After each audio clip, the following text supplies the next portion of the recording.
concernant les perturbateurs endocriniens.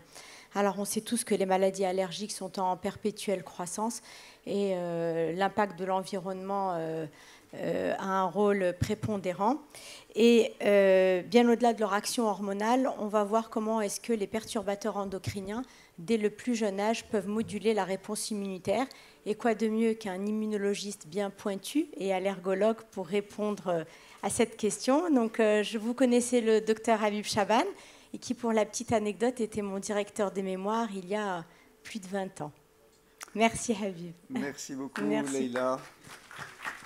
Bonjour à tous. Effectivement, ça commence mal. Nous sommes cernés de partout. Je ne vous parle pas d'allergènes moléculaires ce matin, mais de perturbateurs endocriniens. Et on va se focaliser sur l'allergie, puisque c'est un vaste sujet. Si on veut me donner bien la main pour changer de diapo, ce serait bien. Hop, j'y arrive pas.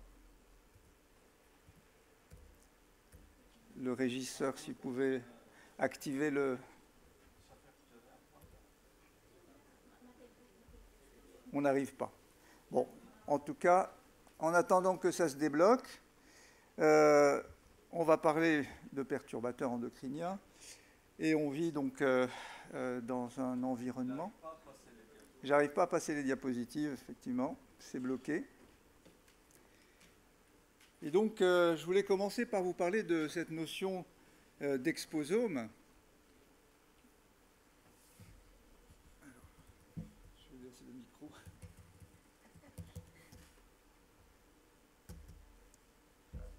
Parfait, ça marche? Ça fonctionne, merci. Merci beaucoup. Donc, attendez, essayez de remettre ça en route parce que ça ne fonctionne pas. Ça marche avec cette flèche-là. OK. Donc là, voilà. Donc je voulais commencer par cette notion d'exposome. Et en fait, notre état de santé, en fait, dépend de toutes les choses à laquelle nous sommes exposés depuis notre conception, c'est-à-dire avant notre naissance. Et ça va de l'alimentation, de l'air qu'on respire, des médicaments qu'on ingère ou qu'on applique sur notre peau, ou tout autre d'ailleurs, émollient, crème qu'on applique sur notre peau, détergents, etc. Tous les autres polluants qui se retrouvent dans les aliments, mais également dans l'air qu'on respire. Et bien entendu, l'état de santé, notre exposome ne se limite pas à ces agents physique, puisque, on le sait aujourd'hui, l'aspect psychosocial de la santé est important, et donc les émotions vont aussi conditionner notre système immunitaire, ainsi que notre mode de vie, c'est-à-dire le mode social. Et en fait, aujourd'hui, on insiste beaucoup sur ces 1000 premiers jours qui démarrent depuis la vie in utero, et qui vont jusqu'à la fin des 2 premières années de vie, au cours desquelles nous allons rencontrer tout un tas de choses et qui vont façonner, modifier, d'abord interagir avec nos barrières, interagir avec notre microbiote et le façonner, et de ce fait-là, ça va influencer notre immunité et ça va logiquement, quand c'est bien fait, aboutir à l'état de tolérance, notamment à tout ce qu'on respire, à tout ce qu'on mange, à tout ce qu'on met sur notre peau. Et malheureusement, de temps en temps, pour des raisons génétiques et épigénétiques, eh bien, ça peut aboutir à des effets délétères comme l'inflammation, c'est-à-dire tous les mécanismes qui vont aboutir à l'allergie notamment. Où sont ces fameux perturbateurs endocriniens? On va les détailler, on va en parler de quelques-uns. Eh bien, parmi les polluants qui nous entourent, ces polluants aujourd'hui sont dans l'eau, dans les aliments qu'on ingère, ils sont dans les produits d'hygiène, dans les cosmétiques, ils sont dans l'atmosphère, dans l'air qu'on respire. Et autant les 2 derniers que vous voyez sur cette diapositive, c'est-à-dire les particules fines qui sont issues des combustions, des voitures, du gaz, enfin du chauffage domestique, mais aussi les polluants biologiques qui sont les pollens, les moisissures dans l'air qu'on inhale, eh bien ceux-là, on les retrouve uniquement là. Par contre, les produits chimiques polluants, eh bien, ils sont dans tout le reste. Et les perturbateurs, eh bien, ils sont aussi bien dans l'eau, ils sont là-dedans, et ils sont aussi dans les polluants atmosphériques. Donc les perturbateurs endocriniens, au départ, quand on a commencé à s'y intéresser, c'est parce qu'ils étaient susceptibles en tout cas de donner des dysfonctions endocrines. Mais on va voir que ça ne se limite pas à cela. Qu'est-ce qu'un perturbateur endocrinien? C'est la définition qui a été proposée par l'OMS en 2012, qui a été acceptée et validée par la Commission européenne. Toute substance ou mélange de substances qui altère les fonctions du système endocrinien et, de ce fait, induit donc des effets néfastes dans un organisme intact chez sa progéniture au sein de sous-populations. Ça veut dire que ça peut même toucher les descendants de ceux qui ont été exposés.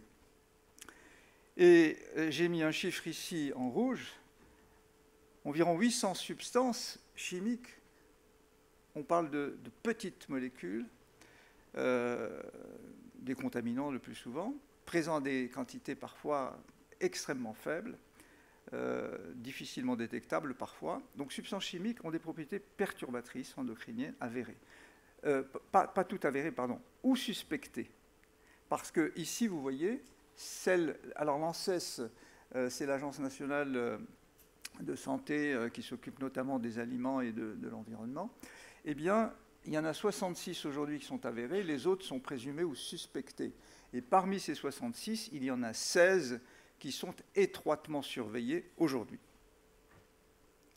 Et vous pouvez retrouver toutes ces listes, toutes ces choses-là, donc dans des sites très simples, enfin, ce sont des sites de santé publique, par exemple, en français.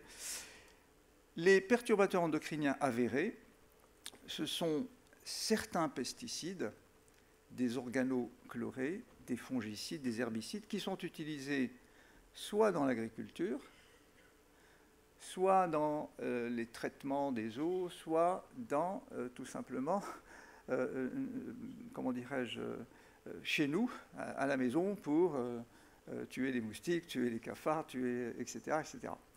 Ce sont aussi toutes ces substances qui sont des plastifiants, comme les phtalates, les bisphénols, que l'on va retrouver dans beaucoup d'emballages, notamment alimentaires, des retardateurs de flamme, des revêtements perfluorés, alors, dont le plus connu est le téflon. Vous savez, ces fameuses poêles et récipients qui ne collent pas parce qu'ils repoussent l'eau et qui sont très bien à entretenir, faciles à entretenir, mais malheureusement donc, libèrent quand même des substances qui peuvent avoir des effets de perturbateurs endocriniens. Dans les emballages alimentaires, il y en a beaucoup, les composés perfluorés. Et dans les produits d'hygiène, je vous parlerai notamment du triclosan. Dans les cosmétiques, les parabènes, alors les allergologues connaissent bien les parabènes pour leurs propriétés notamment allergisantes. Ça peut être des produits qui sont émis par les combustions. Alors les incinérateurs, dans beaucoup de pays, on incinère les déchets et malheureusement l'incinération va dégager de la dioxine, des furanes, d'autres composés, polychlorobiphényle, etc. Des médicaments également ont été reconnus aujourd'hui comme des perturbateurs endocriniens. Le plus connu et le plus ancien qui est interdit depuis 1977, c'est le Distilbène. C'était un oestrogène qui a fait des dégâts, non seulement et surtout c'est les descendants donc, de ces femmes qui ont pris du Distilbène à l'époque comme oestrogène, ou des substances aussi banales que des antidouleurs, de l'aspirine, des anti-inflammatoires et des médicaments qui peuvent avoir des effets perturbateurs endocriniens. Des médicaments antidépresseurs et le phytoœstrogène, le soja, on en a beaucoup parlé de soja, les pédiatres, donc vous connaissez bien ça, donc maintenant on déconseille de donner le soja aux enfants, etc. Je ne vous en parlerai pas, sauf si on a le temps, parce que là aussi, il y a des recommandations comme quoi il ne faut pas l'utiliser, certes, mais quand on regarde les preuves, elles sont très minces finalement. Où se cachent les perturbateurs endocriniens? Eh bien, c'est partout. Nous sommes cernés par les perturbateurs endocriniens. On en trouve dans les produits ménagers, dans les détergents, dans les produits que l'on utilise donc pour la culture, pour les cosmétiques, dans les produits alimentaires. En tout cas, il y en a vraiment partout. Et notamment, c'est la grande mode des huiles essentielles. Un certain nombre d'huiles essentielles sont aujourd'hui surveillées pour leurs effets perturbateurs endocriniens. Ici, c'est pour vous illustrer des dosages urinaires de quelques perturbateurs endocriniens. Je ne sais pas si vous voyez les noms qui sont là, des parabènes, du triclosan, du bisphénol, etc., qui ont été dosés chez 477 adultes, d'accord, de la population générale. Et vous voyez ici le taux de détection des différents perturbateurs dans l'urine. On est entre 10 et 90% de positivité. Ça veut dire que quasiment, on en a tous. Il n'y a personne n'y échappe. On a tous des perturbateurs endocriniens dans notre corps. Ils sont dans nos cellules, dans le tissu adipeux. Ils peuvent s'accumuler. Et ils peuvent être donc responsables par la suite d'effets perturbateurs, on va dire, endocriniens, mais aussi perturbateurs de l'immunité. Sur le système endocrinien, bien, ça peut donner donc dysfonctionnement hormonal par interaction avec la synthèse, avec la dégradation, le transport, le mode d'action des hormones. Ils vont, au niveau du tissu adipeux, dysrégulation de métabolisme de la leptine. Certains sont impliqués aujourd'hui comme étant responsables probablement de l'obésité qu'on voit croître dans les populations des sociétés modernes, notamment du Nord, et ça commence aussi dans le Sud. Microbiote, donc tissu hépatique également, donc perturbateur de l'insuline-like growth factor qui intervient avec l'hormone de croissance. Sur le microbiote, de façon, là, les effets sont absolument délétères puisqu'ils vont retentir sur le système immunitaire, et c'est là qu'ils peuvent modifier notre système immunitaire pour induire les allergies, l'asthme, les maladies auto-immunes et même des cancers, puisque certains perturbateurs endocriniens sont classés comme des substances cancérigènes. Regardez, parmi les affections qui sont aujourd'hui susceptibles d'être liées aux perturbateurs endocriniens, eh bien, ce sont les troubles du système reproducteur dont on vient de parler, et aujourd'hui des maladies un peu mystérieuses, mais quand on commence à mieux connaître, comme l'endométriose, certaines fibromes utérins, des anomalies morphologiques, l'altération de la qualité du sperme et l'augmentation de l'infertilité de façon générale, les problèmes de puberté précoce, notamment avec les isoflavones qui sont dans les aliments, dans les légumineuses comme la soja, l'infertilité féminine, tout ça, donc ça peut être la conséquence de ces perturbateurs, des troubles métaboliques comme l'obésité, je vous en ai parlé, des troubles immunitaires, des troubles de neurodéveloppement, puisqu'on voit de plus en plus de maladies comme l'autisme, des troubles de comportement émotionnel, des TDAH, etc. Et puis même des cancers, comme je vous le disais tout à l'heure. Regardez ici, si je prends le glyphosate, c'est Monsanto, le premier producteur, et Bayer et compagnie, qui sont les producteurs du glyphosate, qui est très utile, puisque aujourd'hui on a augmenté la production des céréales grâce à l'utilisation de ce type de substances, de glyphosate. Et on voit cette augmentation de l'utilisation du glyphosate dans le blé pour les cultures de céréales. Et on voit ici l'incidence de la maladie cœliaque en fonction des années. Et quand même, il y a quelque chose de troublant quand on voit ces deux courbes qui collent parfaitement. Donc, ça a été suspecté. Est-ce que ce ne serait pas le glyphosate qui augmenterait la prévalence de ces maladies, comme la maladie cœliaque? Le bisphénol, alors, c'est une substance qui est contenue dans des plastiques, dans des résines. Parmi les articles qui peuvent en contenir, c'est déjà dans les jouets qu'on donne à nos enfants, peuvent contenir des bisphénols, et donc ils sont déjà contaminés. Les récipients, notamment les bouteilles en plastique qui contiennent l'eau minérale. Et puis vous pouvez en trouver même dans les tickets de caisse quand vous allez au supermarché, que maintenant que c'est interdit, c'est marqué derrière, le ticket ne contient plus de bisphénol A. Les emballages alimentaires, les revêtements intérieurs des canettes, hein, les canettes de soda ou d'eau minérale ou ce que vous voulez, eh bien, à l'intérieur, il y a une substance antioxydante, protectrice, etc., mais qui peut contenir donc du bisphénol A.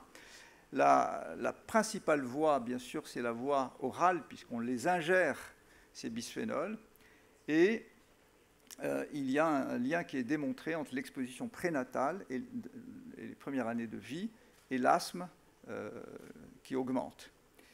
Leur utilisation donc, est interdite en Europe, mais le problème, c'est qu'il y en a tellement partout, donc on va les interdire dans les emballages alimentaires, mais il y en a dans d'autres substances qui fait qu'on reste toujours exposé. Et on n'arrive pas à s'en débarrasser complètement. Et le fait qu'il soit autour de nous dans d'autres substances, on reste exposé de manière indirecte.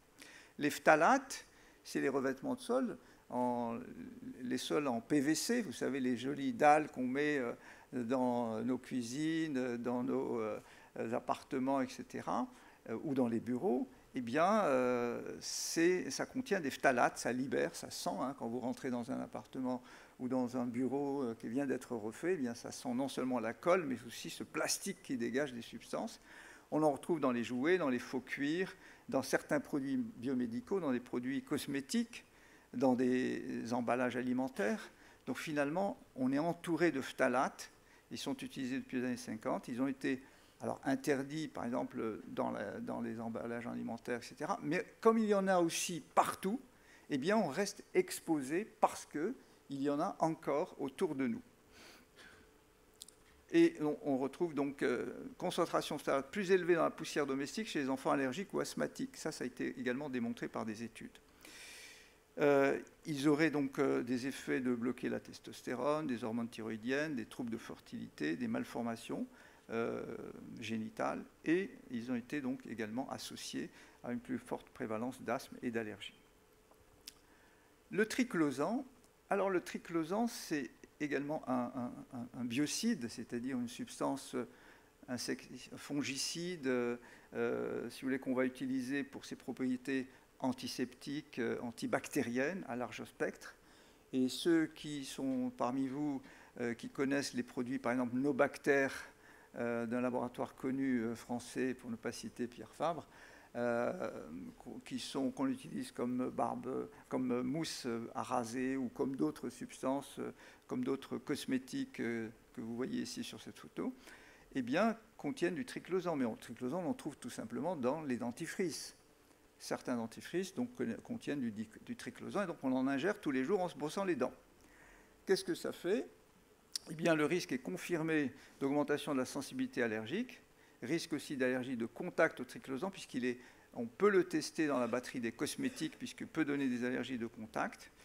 Il y a des questions avec la résistance aux antibiotiques, mais qui n'est pas complètement, comment dirais-je, élucidée. Les risques sanitaires liés au triclosan, vous pouvez les voir ici. Ces fameux triclosans donc, ont des effets sur le plan endocrinien, mais ils ont aussi des effets sur le plan immunitaire, comme je vais vous le montrer tout à l'heure, sur le plan de, comment dirais-je, les effets sur la reproduction, sur la fertilité, potentiellement cancérigènes, ces fameux triclosans, et peut-être aussi sont impliqués par la modification du microbiote et de la leptine, peut-être induire de l'obésité également. Donc, potentiellement extrêmement dangereux, ces triclosans, que nous avons aussi dans nos produits. Ici, c'est l'effet des triclosans. Vous ne voyez rien, je suis désolé, mais ce sont les différentes familles de bactéries que nous hébergeons dans notre microbiote. Et quand il y a du triclosan, on voit donc là, c'est différent. Il n'y a pas que le triclosan ici. Ce sont différents perturbateurs endocriniens avec leurs effets, comment ils peuvent modifier. Certains diminuent la majorité, certaines souches bactériennes. D'autres peuvent augmenter certaines souches bactériennes parce qu'elles ont tué d'autres et donc elles prolifèrent davantage. Donc il y a des modifications du microbiote par ces perturbateurs endocriniens. Aujourd'hui, il y a plusieurs études. Ici, j'en ai pris une qui date un peu, mais On a dosé le triclosan dans les urines. Ça a été fait ici chez 806 enfants. Et on a regardé quel est le risque de sensibilisation aux pneumallergènes, aux trophallерgènes, par rapport à la quantité de triclosan dans les urines. Et comme vous pouvez le voir, aussi bien la sensibilisation aux pneumallergènes que la sensibilisation aux trophallерgènes, elle est strictement bien corrélée, ici chez les garçons plus que chez les filles, à la quantité de triclosan que l'on retrouve dans les urines de ces enfants. Ici, chez des enfants norvégiens, 623 enfants norvégiens, on a dosé le triclosan dans les urines, on a dosé les IgE spécifiques de 15 allergènes, pneumallergènes, pardon, et fait des tests cutanés. Et on a regardé ici, les prick tests ou les IgE spécifiques sont corrélés à plus il y a de triclosan dans les urines, et plus vous avez de prick tests ou d'IgE spécifiques positifs aux pneumallergènes. Et de la même façon, plus vous avez de triclosan dans les urines, et plus vous avez de rhinite. Par contre, on n'a pas trouvé de corrélation avec l'asthme par rapport au triclosan chez ces enfants norvégiens. Donc, de plus en plus d'études. Ici, je vous ai fait un tableau pour résumer quelques études. Comme vous voyez, ce sont des études transversales, avec le nombre d'enfants qui ont été inclus à chaque fois. Ce sont quand même des nombres assez importants, donc des séries assez importantes, puisqu'on est entre 500 et plus de 5000 enfants. On a dosé le triclosan urinaire, et on va voir quel est le résultat par rapport à la sensibilisation allergique, à la rhinite, à l'asthme, etc. Il n'y a qu'une seule étude négative, toutes les autres, sur 5 études, il y en a 4 qui sont positives. Les parabènes, ce sont aussi des substances que l'on évoque en allergie, puisqu'ils sont responsables notamment d'allergies de contact. Et donc, maintenant, les bons produits cosmétiques sont sans parabènes, comme vous le conseillez à vos patients.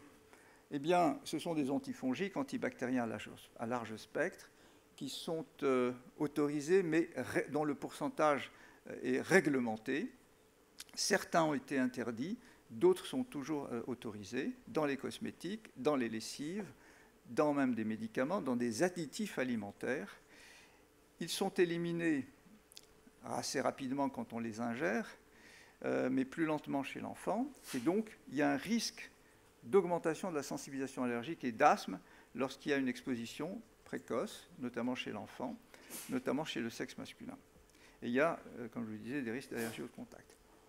Qu'est-ce qui se passe? Ici, c'est une étude qui a fait doser le parabène et le triclosan, 3 types de parabènes dans le lait maternel, et cette étude a montré en 2019 un lien entre l'exposition orale au méthylbutylparabène et la dermatite atopique à l'âge de 12 mois chez 60 nourrissons chez lesquels on a fait donc ce dosage.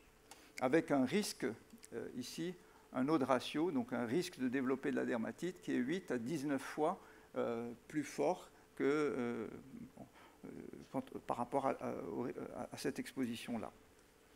L'exposition aux parabènes, je vous ai fait également un résumé des différentes études que j'ai analysées pour vous.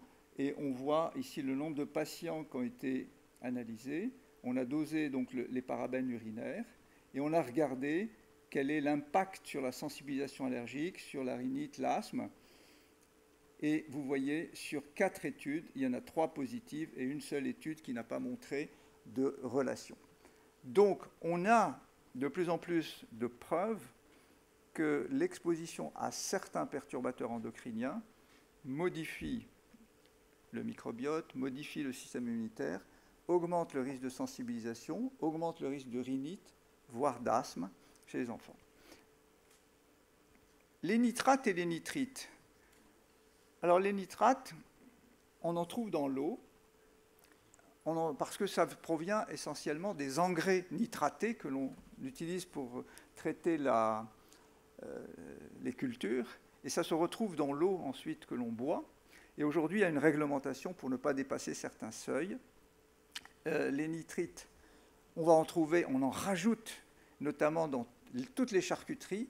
Maintenant, il y a des charcuteries sans nitrite, mais vous voyez, si on ne met pas de nitrite, les tranches de charcuterie, elles deviennent grises, elles sont plus roses ou blanches, etc. Donc c'est un antioxydant qui est parfait. Le problème, c'est que ça a des effets sur la santé. Qu'est-ce que ça fait? Eh bien, des effets oxydants, ça augmente, ça intervient dans les phénomènes d'oxydation et donc de vieillissement, des effets toxiques, voire même des effets cancérigènes, parce qu'avec les protéines, ça forme des nitrosamines qui sont cancérigènes. L'impact de la nitration, alors, il y a les nitrites dans l'alimentation, mais il y a aussi dans l'air. On va en reparler. Ici, c'est par rapport au pollen de bouleau. Qu'est-ce qui se passe? La nitration du pollen, ça a été fait, comment dirais-je, au niveau expérimental, augmente ex vivo la production de cytokine pro-TH2.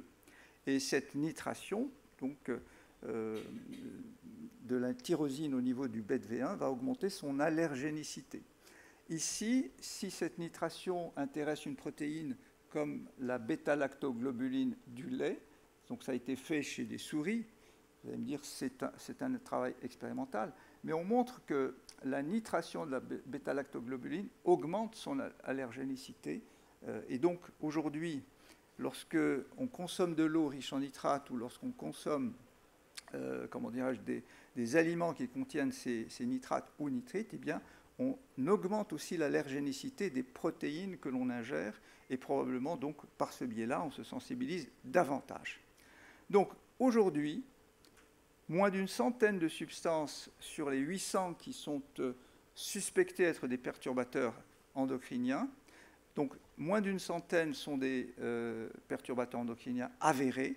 16 sont étroitement surveillés. Il y a une large contamination et je crois que personne ne peut échapper à ces perturbateurs endocriniens aujourd'hui. Ils sont présents dans tout ce qui nous entoure, dans ce qu'on respire, dans ce qu'on boit, dans ce qu'on mange, dans ce qu'on met sur notre peau. Ils sont actifs à des doses extrêmement faibles. Ils peuvent agir sur nous, mais aussi sur notre descendance, et c'est ça qui est un peu embêtant. Et ça veut dire qu'on n'est pas prêt de s'en débarrasser. Ça, les risques associés, c'est non seulement les maladies endocrines, mais on a vu les maladies auto-immunes, les maladies neuropsychiatriques, et puis, ce qui nous intéresse aussi, c'est surtout les maladies allergiques, avec d'autres risques potentiels comme sur les cancers. La prévention, c'est uniquement aujourd'hui la surveillance épidémiologique, le renforcement de la réglementation, parce que l'éviction est absolument illusoire, si je puis dire, aujourd'hui. Voilà ce que je voulais vous dire sur les perturbateurs endocriniens. Merci pour votre attention. Merci beaucoup, Dr Chaban, pour cet exposé très instructif et très complet. Et je pense qu'on aura des questions dans la salle. Pas trop. Entre les cancérigènes et les perturbateurs. Qu'est-ce qui nous attend? Oui, ça est. Merci, Dr Habib, pour ce bel exposé. Alors, on a compris le rôle des perturbateurs dans les différentes pathologies, mais est-ce qu'il y a une signature immunologique, on va dire, spécifique qui pourrait prédire le développement de maladies allergiques et entre maladies allergiques, entre allergies alimentaires et d'autres types d'allergies? Non, je ne pense pas qu'il y ait un marqueur particulier qui puisse nous dire ce marqueur-là est à suivre pour. Non. Aujourd'hui, c'est uniquement les corrélations qui ont été faites, c'est des taux urinaires, quand on va faire les dosages dans des études épidémiologiques, pour montrer, alors il y a beaucoup d'études qui ont été faites, ce sont des études transversales sur des cohortes de population, et on voit la relation. Mais il n'y a pas de marqueurs qui permettent de dire, quand ça augmente, vous êtes exposé à ceci ou cela. Il faut doser la substance, et on est dans des études plutôt épidémiologiques. Pas de diagnostic à l'échelle individuelle. Une petite question, là-bas au fond. En attendant que le micro arrive, juste une petite question, Dr Chaban. Le dosage ne se fait pas en laboratoire classique? Non, essentiellement, ce ne sont pas des substances que l'on peut doser facilement, parce que ce sont des méthodes qui ne sont pas de biologie de routine classique. Standard, oui. Ouais. Merci. Je tiens à remercier le professeur Chaban pour cette présentation excellente. Et juste un commentaire concernant les nitrites que vous avez déjà signalés, qui sont dans l'aliment, par exemple dans le navet, et si on les prenait, ils vont dégager, ils contiennent les nitrites, et ces nitrites vont être transformés en nitrosamines qui peuvent être cancérigènes et donner le cancer du côlon. Et ça, c'est pour éviter la transformation des nitrites en nitrosamines. On doit consommer de la vitamine C, et cette vitamine C empêche la transformation de nitrites en nitrosamines. Merci beaucoup, docteur. Merci pour cette précision. Une question pour Nawel, au fond. De dose. Allô? Oui. Aujourd'hui, la réglementation va surtout vers, enfin, la tendance va surtout vers éviter d'utiliser des nitrites dans les charcuteries, par exemple en Europe. On a de plus en plus de marques qui commencent à mettre sans nitrite. Tout à fait. Ouais. Une dernière question pour Nawel, qui a le micro au fond. Juste une précision. Donc, en fait, la particularité des perturbateurs endocriniens, c'est que, en fait, l'impact sur la santé n'est pas proportionnel à la concentration absorbée ni exposée. C'est-à-dire que c'est l'inverse de la courbe de Gauss. Vous n'avez pas forcément, c'est pas plus vous êtes exposé, plus vous avez des symptômes. Et en fait, ça c'est très important par rapport, et c'est ce qui explique la difficulté de faire des dosages corrects, et surtout ce qui explique la difficulté de mettre en place des mesures préventives. Voilà, je voulais juste préciser ce point-là, qui est majeur, puisque en fait, c'est pas du tout, ça fonctionne pas du tout comme une courbe de Gauss classique, mais au contraire, c'est exactement l'inverse. Voilà. Merci pour cette précision. Bah, merci beaucoup pour cette précision, Nawel. Et j'en sais, excuse-moi, oui, alors j'ai le plaisir d'introduire Eleni Sofia Vaya, qui est formée à Strasbourg de l'école de Gabriel Poli et du camp de Frédéric Deblay.